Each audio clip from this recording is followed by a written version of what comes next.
In California, stardom is not community property. So in the end, that stardom is going to get split unequally.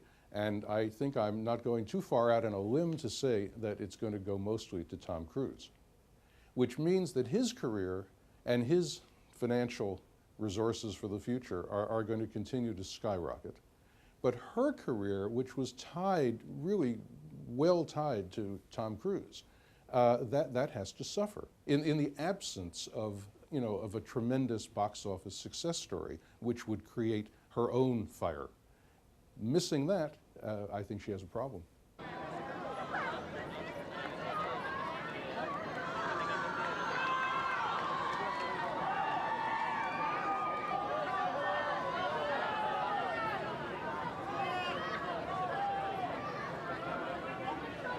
Nicole Kidman is a very interesting case because you can argue that she is a legitimate actress. Certainly, she has gotten over the years some good critical notices for some of the work she's done. But a great deal of the momentum behind her came because of Tom and Nicole. You take that ampersand out and you have something less than the sum of the two parts. You avoided the question. You go. I'm not answering it either. Love's been saying, give me a shot.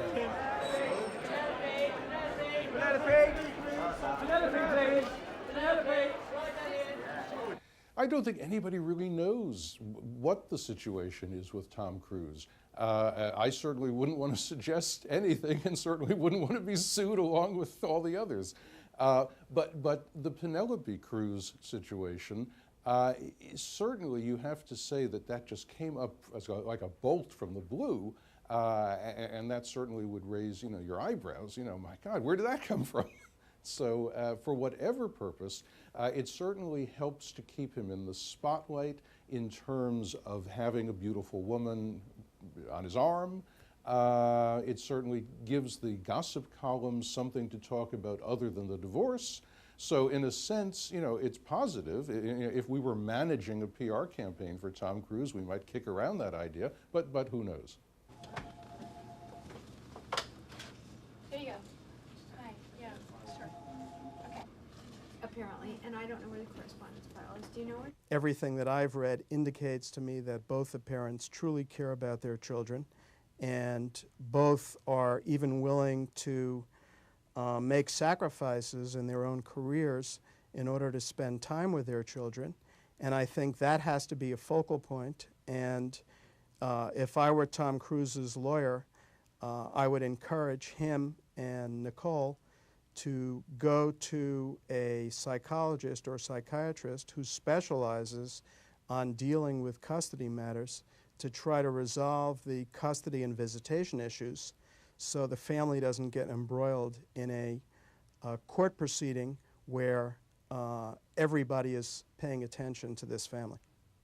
It's going to take a very wise judge to figure out how to work this out so that the children don't suffer. Clearly, threatening or advocating taking them down under is a bargaining chip. That bargaining chip in Hollywood can always be exchanged for cash. So maybe that's what she has in mind, or maybe it's not.